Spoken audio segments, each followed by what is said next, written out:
বেশ কিছুদিনের ব্যস্ততার পরে, খুব মারাত্মক লেভেলের ব্যস্ততার পরে আস্তে, আস্তে একটু ফ্রি হচ্ছি। ধীরে, ধীরে ঘরটাকে সাজানোর জন্য বেশ কিছু জিনিসপত্র কিনে নিয়েছি। এই তো হ্যালো, আসসালামু আলাইকুম। কি অবস্থা? কেমন আছেন সবাই? This is Hasin from Hasin's Artistry. এই তো চলে আসলাম আজকে একটা আনপ্যাকিং ভিডিও নিয়ে। ফার কে কে পছন্দ করেন? বা লোমশো, অ্যাকচুয়ালি এটাকে বাংলায় কি বলে আমার এই মুহূর্তে মাথায় আসছে না।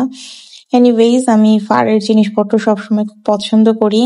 তো এই তো কিছু আহ উপরে লাইক ওয়ার্ড্রব, আমার সাইড ড্রয়ার, এগুলোর উপর দেওয়ার জন্য টিভি ক্যাবিনেট, এগুলোর উপর দেওয়ার জন্য কিছু ফারের এগুলো নিয়ে নিয়েছিলাম। যাই হোক, এগুলোকে আনপ্যাকিং করে নিচ্ছি। দেখেন কি সুন্দর। যেহেতু আমার বাসার ফার্নিচার গুলা ব্ল্যাক কালারের, সো দ্যাটস ওয়াই আমি একটু অ্যাশ এবং ব্ল্যাক এর মিক্স এর মধ্যে চুজ করেছি। এগুলো অনেক সুন্দর, অনেক সুন্দর। এগুলো আমি নিয়ে নিয়েছি আমি ফার রাগস কালেকশন থেকে। ফার রাগস কালেকশন আবারও বলে দিলাম, আর আমি ক্যাপশনে ওদের পেজ মেনশন করে দিব ইনশাল্লাহ। এই তো ফার্স্টে আমি টিভি ক্যাবিনেটের নিচে, এটা একটু ঠিক টিভি ক্যাবিনেট না, এটা আমার একটা শু বক্স। তো এটাই আমি টিভির নিচে সেট করেছি।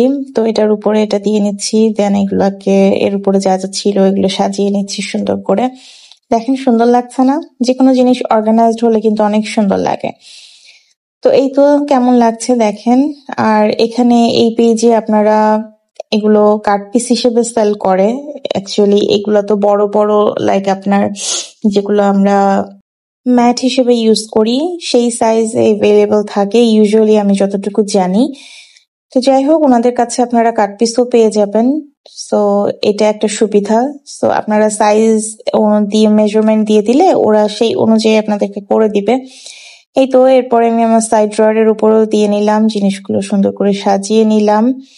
এরপর চলে আসলাম আমার অফিস রুমে।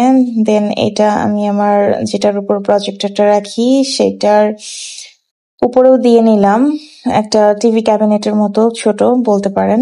সো এটার উপরে দিয়ে নিলাম। এই তো দেখেন লুকটাই চেঞ্জ হয়ে গেছে, তাই না? আর যে কালারটা আমি চুজ করেছি এটা আমার কার্টেনের সাথেও ম্যাচ করে। সো দ্যাটস ওয়াই এটা দেখতে আরো সুন্দর লাগছে। আমি পরবর্তীতে পিকচার শেয়ার করবো ইনশাল্লাহ কার্টেন গুলো লাগানোর পরে এটা একসাথে দেখতে কেমন লাগে। আর আমার এই রুমে যে কার্পেটটা আছে সেটাও কিন্তু অ্যাশ কালারের। সো এইটুকুই। Thanks for watching.